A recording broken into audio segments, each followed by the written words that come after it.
Assalamu alaikum. Terima kasih to the moderator and to the organizers for inviting me. I'm going to stand up here so I can see you better. So I hope that's all right. Okay, and I can see my sides. So I think this is a perfect beginning to the session, a perfect lead-in from my colleague here on the panel to what I'm going to say. And I'm going to focus on global non-communicable diseases initially. For those of you who are working in other areas of health, I'll give you a little overview about the health and economic impacts of NCDs. We had a very good discussion about that last night from the speakers, so I'll be relatively quick. And I know you have excellent interpreters, so I don't have to, I can move quickly through that, but I want to lay a little bit of groundwork on non-communicable diseases globally. And then I'm going to discuss a study that I have done with colleagues at the University of Washington in Seattle in the US, looking at two policies that could be put in place in Indonesia to address non-communicable diseases. And we have already heard quite a lot about tobacco taxation. This is one of them. And I'll briefly also discuss hypertension treatment. But in the interest of time, I'll be relatively brief about that. So let me see about this thing here.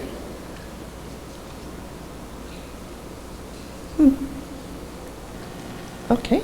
That's a start. All right, so health and economic impacts of NCDs, a cost-benefit analysis that I've done with colleagues on NCD prevention in Indonesia and treatment, and then some conclusions. Okay, so this is a broad overview. Some countries, as an example of the morbidity from non-communicable diseases. It's a little bit complicated. I'm not going to go into a lot of detail on the graph, but there's two important points to understand from what this shows us. First of all, that if you look at the green bars there are the NCDs, the morbidity, the illness of NCDs in a whole range of countries, both rich, middle income, and poorer countries. And the point here is that you can see the morbidity is very high in all of these kinds of countries, at all levels of income. So this is not just a rich country issue. We heard this last night, we're aware of it, but there are a lot of people, policymakers and other people who are not so aware that NCDs in fact is, except in sub-Saharan Africa and some parts of South Asia, it is the highest part of the burden of disease that any country is experiencing. So this gives us a little bit of information. We see that the blue part is from the communicable diseases and the gray part from injuries. So the green part, that's the NCDs, very high. So that's point number one. Across countries of all income categories, NCDs are very important. Secondly, we're looking here at the morbidity, the illness. Often that gets forgotten. We often are looking at mortality rates. When we're working in health, we're looking at death and mortality. Of course, that is also very important. But illness is extremely important. From the point of view of economists, we're trying to understand what are the impacts on the economy, which I'll get to in a moment, and the illness that people suffer is a very important impact, because it means that they are less productive at work. It means that they may leave work at a younger age than intended.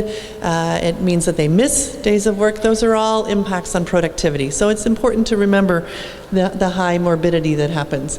Here we're looking at now at mortality, which we're used to looking at, and we're looking at it across regions. Down in the lowest row there, the high-income countries, you can see lower death rates than any of the regions of the world that are comprised of developing countries. Next is your region of the world, the East and Southeast Asia and Pacific. And you can see from the colored chart, if you can see it well enough from there, that from the red on the left over to the yellow or gold, those are all non-communicable disease categories, different kinds of non-communicable diseases, cardiovascular, cancer, diabetes, etc. So you can see that all the way up until you get to the top row, sub-Saharan Africa, those NCDs are the largest portion of the mortality burden of disease as well. Again, I think something that we heard last night and that many people in the room may be well aware of, but if you're not working in NCDs, for some people that's a surprise. To see that distribution across all of the regions of the world.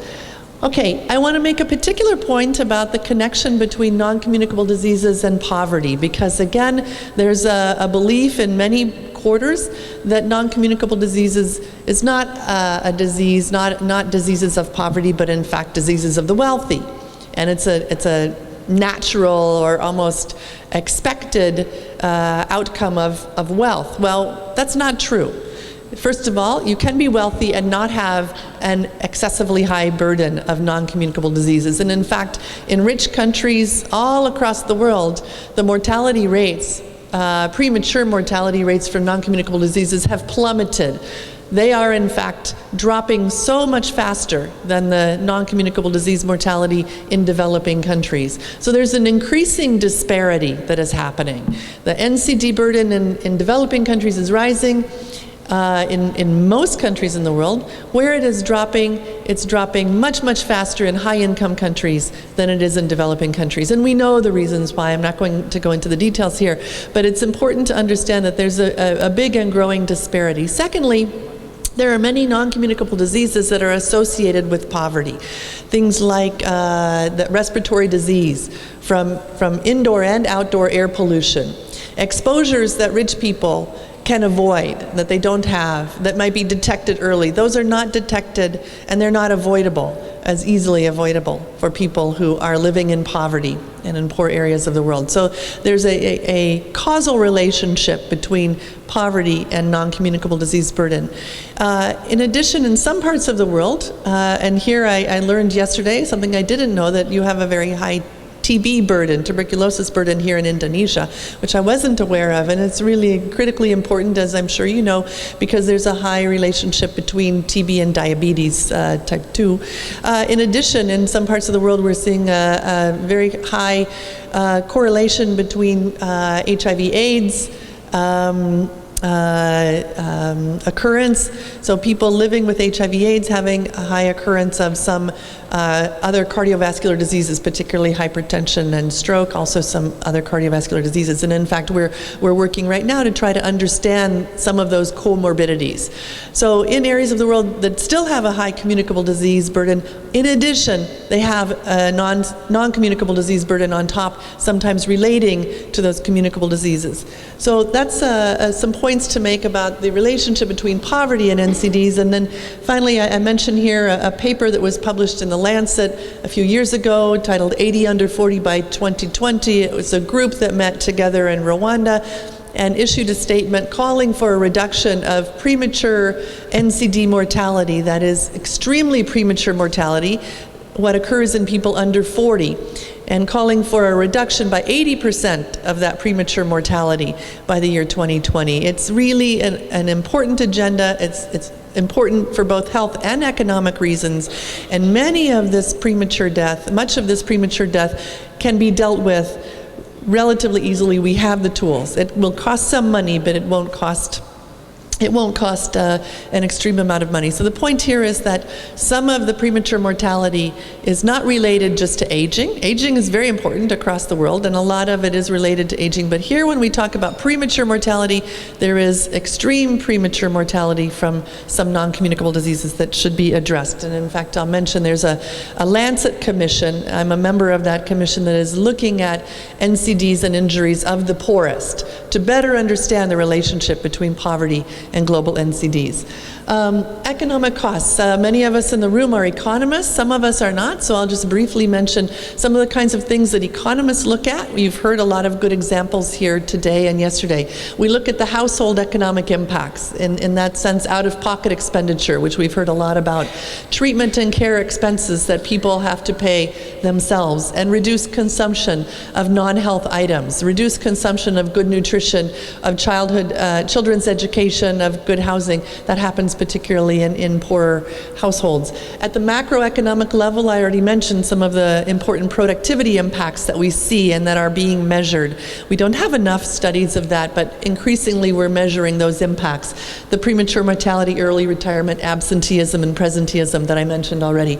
When you combine those, we see that NCDs are of lost economic output. And that is important for the policymakers of my country, your country, all countries. That's an important advocacy message, something that we as economists need to bring to the advocacy groups and to the policymakers. And INAHIA and the groups here are doing a very, very good job of that.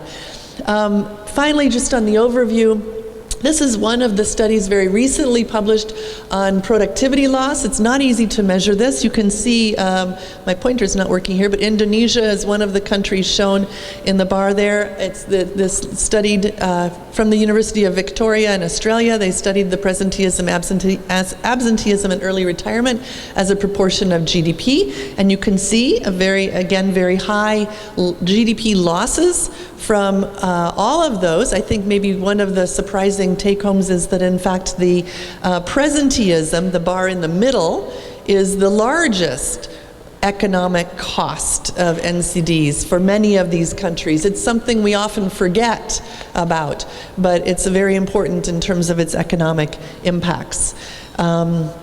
I'm going to skip this. This is a review of several studies looking at overall economic cost of illness, and I think many of them will be familiar. In the interest of time, I'm going to go forward to a little discussion about a study that colleagues at the University of Washington and I did, looking at a couple of interventions for Indonesia.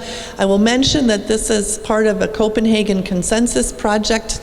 With Copenhagen Consensus looks at, it asks economists to look at different development issues and to use a common analysis, a cost-benefit analysis with common sets of assumptions to compare the benefit-cost ratios of investments in different development issues globally and in different countries to create an evidence base to argue these, to set priorities based on economics and to bring that to policymakers. So I was asked with colleagues to look at NCDs and benefit costs of NCDs. This work is not published, but the same methodology has been used to look at some global level benefits and costs of NCD interventions using the same method. It's published in Global Heart earlier this year, and I'm happy to give people the citation if you're interested in it. So briefly, in Indonesia, again, last night we heard a lot about the situation on NCDs, so I don't have to repeat any of that, but you can see very easily here the shift in the epidemiological burden that is happening in Indonesia, which is something we now are quite familiar with.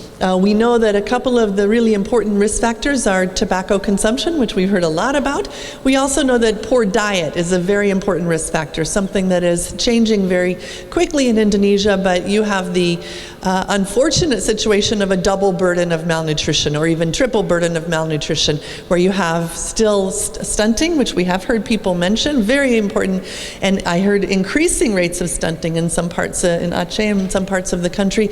You also, of course, have very high and rising levels of overweight and obesity and some micronutrient deficiencies. This is a very challenging malnutrition problem. So these are a couple of the risk factors that we're looking at here. It's hard to deal with malnutrition, as I mentioned, and we're not going to discuss that in detail here, but we're seeing that it's becoming more and more important. But tobacco consumption, that's what I'll concentrate on here, again, building from the earlier talk. The tax rate, and I just learned, I think we have underestimated the current tax rate. Thank you to my colleague here for helping me understand. We know the excise tax, but we haven't added in the local taxes that were just mentioned, so we underestimated. But still, as far as I can see, it's still below the WHO recommended rate of 70% of the price should be the taxes. So you still have maybe a little ways to go and more. You know more than I do about how much taxes the cigarettes cost here. We do know that the taxes will particularly affect the poor and the young, who, as economists, we know that they have a higher elasticity, a higher price elasticity of demand, and so it's a good thing. We want to discourage the young. The regressivity issues related to the poor, I'm going to speak about in the next session in a side panel, a study that we did in China that particularly focuses on this regressivity issue, so I won't talk about that right now. Just briefly, I'll tell you how we did this study. We supposed an increase in the tax rate to 150% of the sales price, a very, very dramatic increase in the taxes by the year 2030 over time. We estimate the average smoker will spend $24 per month, paying out more in higher taxes. But that's the average smoker. That's not everybody. There is, of course, a reduced demand. We estimate that would lead to 60% reduction in smoking. That's a very, very high reduction, of course, based on the elasticities that we use that are coming from the literature. And from that, we estimate 320,000 deaths averted by the year 2030. That's in 1 year alone. So it's many, many hundreds of thousands of premature deaths averted. We're looking just at premature death from the combined effects of tobacco consumption. So that's basically the steps we walked through. The cost-benefit results here. The average annual cost per person to implement the tobacco tax system, we estimate at 50 cents per person in the country.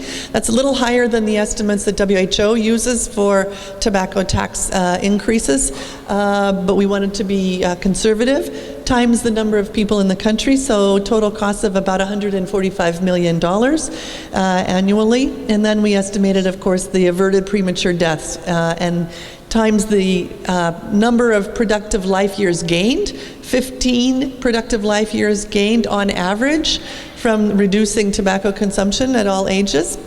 And then the DALI value, we estimated $1,000 per DALI. Again, we use sensitivity ranges. There are many more estimates in the papers, but we get a very high BCR, a very high benefit cost ratio from doing this exercise.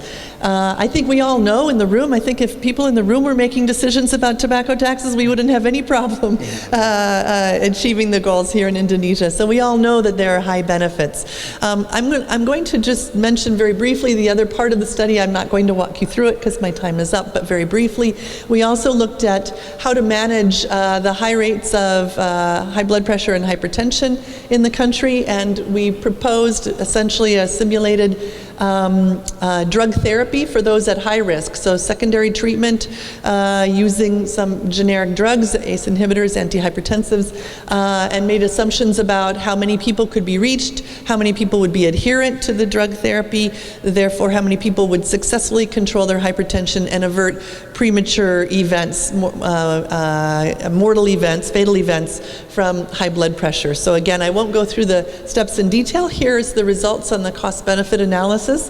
The cost being roughly $75 million a year of implementing the hypertension treatment, and that's a fully loaded cost. That includes the care that people need within the health system to be able to effectively reach them and treat them. The benefits of almost $1 billion US dollars, so a benefit cost ratio of 13:1. Again, a very, very high, very encouraging, promising, worthwhile BCR. So finally, in conclusion, the NCD burden is growing in low and middle income countries with large health and economic costs.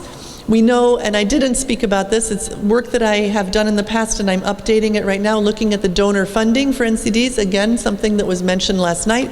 We know from the most recent study that was put out by the Institute for Health Metrics and Evaluation earlier this year that only 1.3% of all donor assistance in health is going to NCDs. The work that I'm doing is looking at this in much more detail in order to see which NCDs are receiving funds from where and for what purposes. Over time.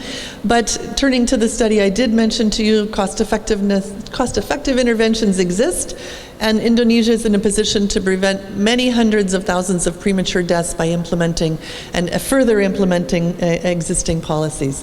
Thank you very much.